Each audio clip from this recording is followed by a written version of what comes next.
Alright, hello citizens of the Nigelverse. It is Nigel here once again, and this is going to be another wrestling review. So, squash matches.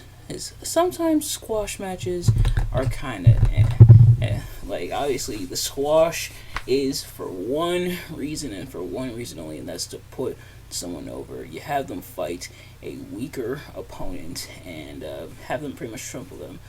But there's the rare cases where the squash matches is actually beneficial, where a squash match actually serves a purpose. So what happens when a squash match not only kind of goes in reverse, if you think about it, but also leads to one of the first real moments in Monday Night Raw history? I'm talking about Razor Ramon versus the 1-2-3 Kid. It from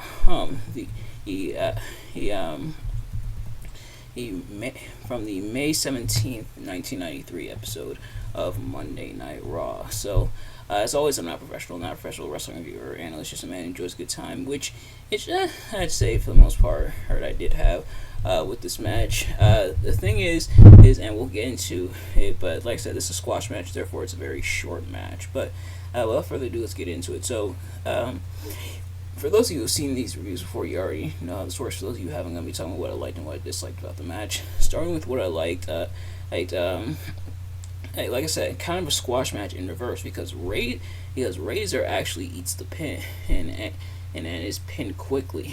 And it's kind of chalked up to the 1-2-3 Kid, aka the Lightning Kid at this point, aka the future X-Pac. Using some of his craftiness and quickness to get the quick win over Razor, hitting the moonsault into kind of like a roll up, and then Razor getting pinned, and the expressions of Razor afterward is pretty funny. Razor Ramon, aka the late great Scott Hall. Of course, like selling like crazy. He what I lost it, like stuff like that. Pretty much reacting to how it happened, and the mannerisms that they're going about is pretty entertaining, and something that nobody saw coming. The crowd definitely popped for it. They were caught off guard by it. A squash match in reverse, very much, because Razor dominated most of the match with the 1-2-3 Kid, which that was really some of the only offense he got, was like that moonsault. And then into the pin, but it also could be chalked up to Razor Ramon's hubris, because he does spend a good portion of the match like toying around with him and stuff, and kind of slapping around, abdominal stretch, kind of toying, playing with his food essentially. But the food bit back this time around and scored the upset win over him. And like I said, the first real Raw moment. Raw had been out. Monday Night Raw had only been out for like a few months up to this point. I got started in January and we're in May now.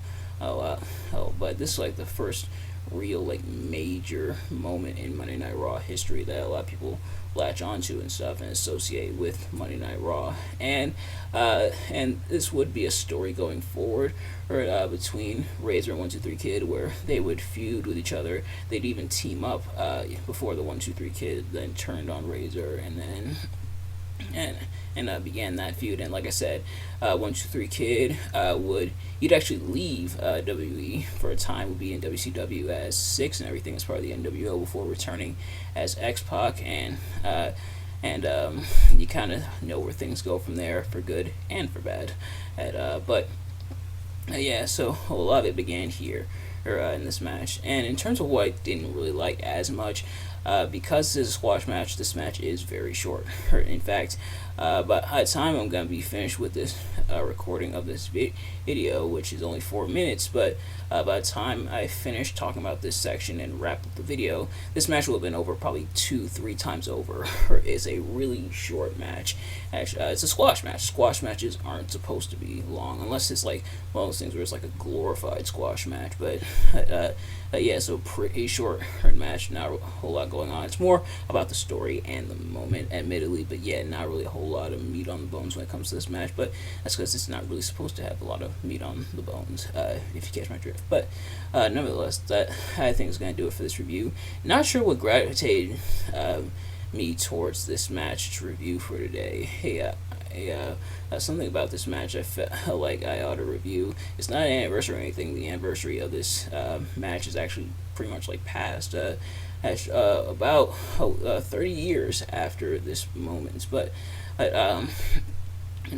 something about this match, I figured I'd review it for you guys and everything. Next week, we are starting kind of like a two. I don't know if necessarily want to say a two-part review, but more like a two-event review. The events are connected, I guess, is what I'm trying to get at. But what will that be? You'll have to find out next week. But in the meantime, thank you all so much for watching. If you did enjoy this video, please do me a favor, like, comment, subscribe, share it with your friends, turn on post notifications, so every time I upload a video, so you can see as soon as it drops. Let me know in the comments below your thoughts on the match and my review of the match. Did you like to select the match? Did you like to select my review of the match? Let me know. But thank you all so much for watching. I will see you guys later. Peace.